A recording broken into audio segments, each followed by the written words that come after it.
교모님교회 성도 여러분 반갑습니다. 5월 1일 월요일 새벽 기도에 오신 것을 환영합니다. 벌써 4월이 다 지나가고 새로운 한 달이 시작되었습니다. 이번 한 달 동안에도 하나님 안에서 우리 마음에 간절한 소망들이 이루어지고 주님 안에서 믿음이 자라나는 성장을 경험하게 되는 아름답고 귀한 한 달이 되기를 소망합니다. 이제 기도하겠습니다. 하늘에 계신 하나님 아버지, 새로운 시작이 되는 이 시간에 주님을 기억하고 하나님 앞으로 나아갈 수 있도록 인도하여 주시니 감사합니다. 저희에게 성령의 은혜와 능력을 부어주셔서 주님의 이름을 높이고 하나님의 영광을 드러내는 생에 살아갈 수 있도록 인도하여 주시옵소서. 예수님의 이름으로 기도드립니다. 아멘. 오늘부터 한 주 동안 우리는 시대의 소망 65장 다시 성전을 정결하게 하심이라는 챕터를 살펴보면서 말씀을 나누겠습니다.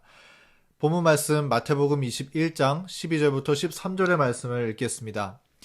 예수께서 성전에 들어가사 성전 안에서 매매하는 모든 자를 내어 쫓으시며 돈 바꾸는 자들의 상과 비둘기 파는 자들의 의자를 둘러 엎으시고 저희에게 이르시되 기록된 바 내 집은 기도하는 집이라 일컬음을 받으리라 하였거늘 너희는 강도의 구려를 만드는도다 하시니라.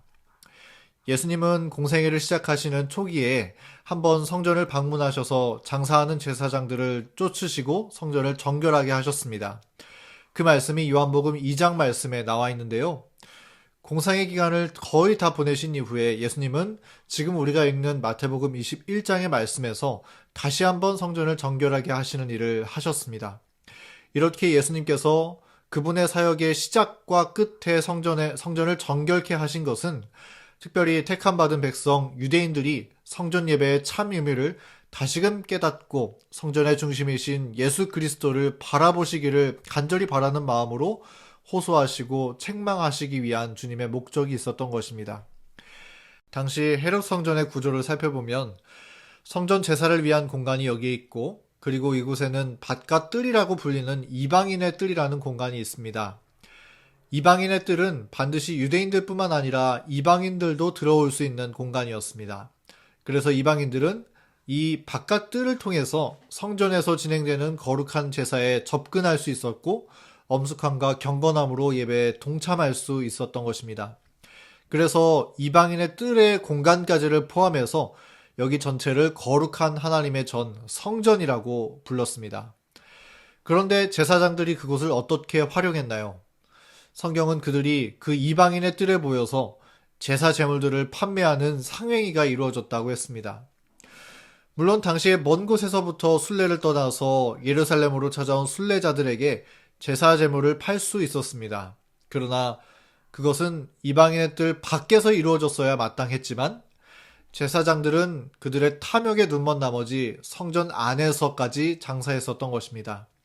그래서 경건하게 이방인들을 맞이해야 했던 이방인의 뜰이 마치 시장처럼 짐승의 울음소리와 흥정하는 소리로 혼란스럽고 시끄럽게 되었던 것입니다. 시대의 소망은 이렇게 말합니다. 제사장들과 관원들은 그들이 행하여야 할 일의 엄숙함을 거의 깨닫지 못하였다. 그들은 그것이 세상의 생명을 위하여 흘려져야 할 하나님의 사랑하는 아들의 피를 예표한다는 것과 그 희생제사를 통하여 사람들은 십자가에 못 박히신 구속주를 바라보아야 한다는 것을 깨닫지 못하였다.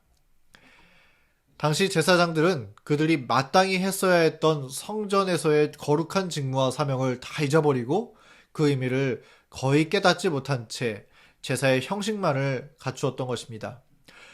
본래 제사장들의 사명은 어떤 것입니까? 사실 제사장들의 사명에는 형식적인 제사 유지만을 하는 것이 전부가 아니었습니다. 제사장들은 하나님께 예배드리기 위해서 찾아왔었던 백성들에게 또 죄사함을 받기 위해서 짐승을 데리고 찾아온 성도들에게 제사의 의미를 하나씩 묵상하며 설명해주는 일이 제사장의 의무였습니다. 어떤 죄인이 양을 끌고 오면 당신이 끌고 온 이 양은 바로 예수 그리스도를 상징합니다.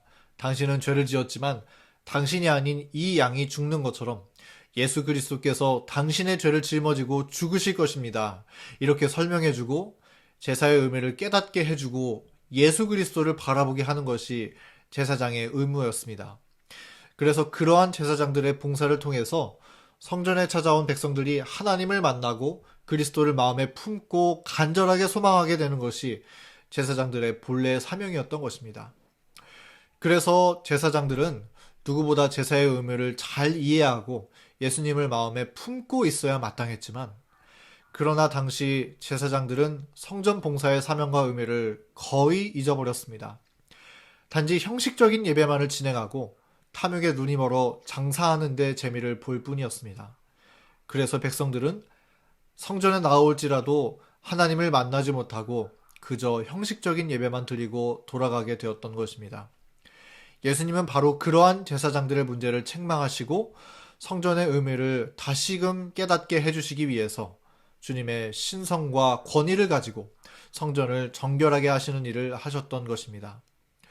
교문익교회 성도 여러분, 오늘 우리가 살펴본 말씀, 주님께서 성전을 정결케 하시는 사건의 말씀은 다시금 우리의 예배를 점검하고 되돌아보게 만들어주는 말씀인 것 같습니다. 제사장들은 그들의 성소 봉사의 의미를 잊어버렸기 때문에 책망받았습니다. 하나님께 나아와 예배드리는 우리의 예배는 그렇다면 어떻습니까? 매일 아침 우리의 자아를 죽이고 주님의 은혜를 받고자 나아가는 우리의 아침 예배는 어떻습니까? 하나님의 말씀과 은혜를 상고하고 하늘의 활력을 다시금 우리 마음에 담아가는 우리의 3일 예배는 어떻습니까? 또 제7일 안식일을 기억하여 거룩하게 지키기 위해 나아가는 우리의 안식일 예배는 어떻습니까? 이 시간 우리가 유대인의 실패들을 살펴보면서 다시금 우리의 마음을 점검하고 우리의 예배를 점검해보는 시간을 가질 수 있으면 좋겠습니다. 우리는 주님 앞에 드리는 예배를 통해서 하나님을 진정으로 만나고 있나요? 주님을 진정으로 묵상하고 있나요? 우리는 그 예배를 통해서 하늘의 공기로 호흡하고 있나요? 우리의 예배의 중심에 살아계시는 예수 그리스도를 모시고 계십니까? 오늘 예수 그리스도께서 우리의 마음을 정결하게 씻어주셔서 우리의 예배가 거듭나게 되기를 간절히 바랍니다. 그래서 우리가 날마다 주님 앞에 나아갈 때, 그리고 화요일, 금요일, 안식일마다 하나님의 성전으로 나아갈 때, 우리에게 예배의 특권을 허락하신 하나님의 목적이 우리의 마음 가운데 성취되기를 간절히 바랍니다. 그래서 우리의 예배가 진정으로 살아있는 예배가 되고 성령의 임재로 가득 채워져 있는 예배가 되고 죄사함과 심령의 변화가 이루어지는 예배가 되고 예수 그리스도를 중심 가운데 모시는 참된 예배가 되기를 간절히 소망합니다. 그런 거듭난 예배, 신령과 진정의 예배로 하나님께 영광 돌리는 우리 교문익 교회가 되기를 간절히 바라면서 오늘 말씀을 줄이겠습니다. 이제 기도하겠습니다.